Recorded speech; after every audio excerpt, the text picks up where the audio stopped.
What if the first pages of the Bible aren't a maze of ancient machinery, but a clear beginning you can actually live by?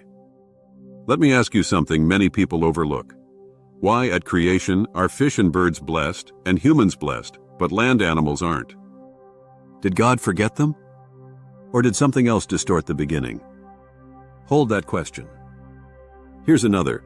Why does the text say God separates light from darkness on the first day, and then later the sun and moon arrive to separate day from night again?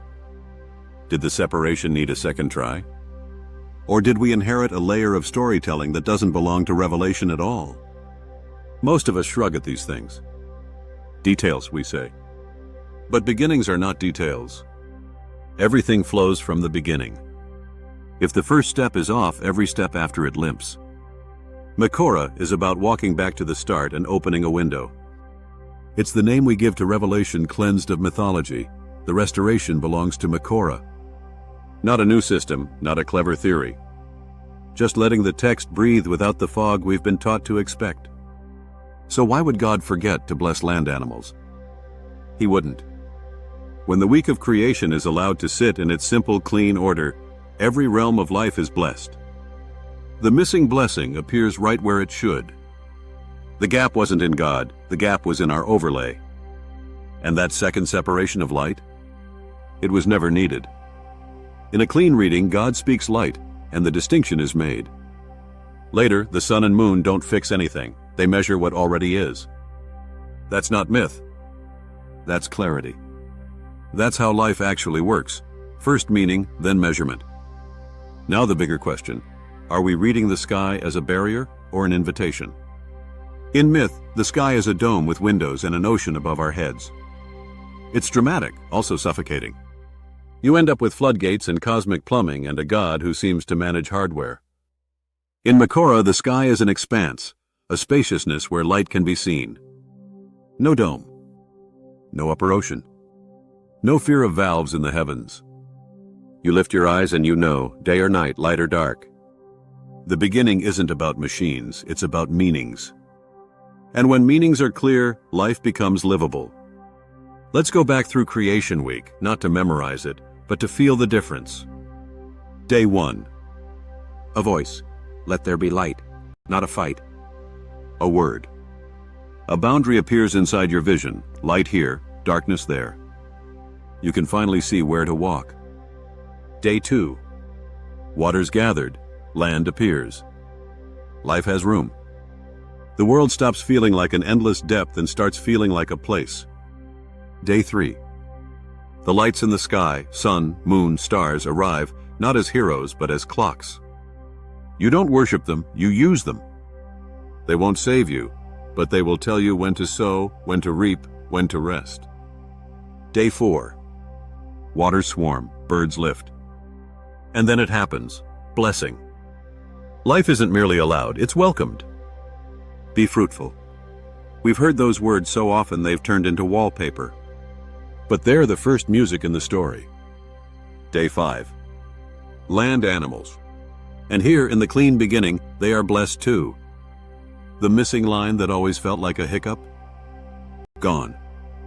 Because we stopped bending the creation week around a myth. Day 6. Humanity. Not as a late animal. As image. Not as a cosmic accident, as mandate. Fill the earth. Bring it into order. Rule under truth. This is the moral center of creation, authority with a boundary, power with a purpose. Day 7. God stops. He blesses the stopping. He makes the stopping holy. That one move changes everything. Without Sabbath, life turns into endless production. With Sabbath, freedom enters the design. The world isn't a factory, it's a place to live rightly. Feel the contrast now? Myth crowds the sky with machinery. Revelation gives you space to breathe. Myth complicates the sky. Revelation gives you strong meanings: light, boundary, time, life, image, Sabbath. Myth frightens you with the sky. Revelation teaches you how to live on the ground. You might wonder, does any of this really matter? It matters wherever you're tired of fear dressed up as faith. It matters if you've ever felt bullied by clocks and quotas. It matters if you've sensed that dominion was never supposed to be predation. It matters if you've longed for a world where blessing isn't a lottery but a design. Let's circle back to those first questions. Why no blessing for land animals? In MEKORAH, there is one. Because life on land is not second class, and God doesn't whisper where he means to sing. Why does the Bible's creation myth separate light from darkness twice? In MEKORAH, there isn't. God separates once, the lights keep time. Meaning first, measurement second. Why a dome and waters above over the sun, the moon, and even the stars? In MEKORAH, the sky is expanse, not a lid. No windows to open and close. No cosmic plumbing.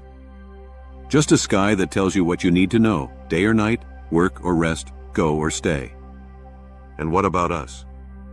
If the beginning is clean, your life gets simpler in all the right ways. You don't need a myth to keep you obedient, you need a boundary you can see.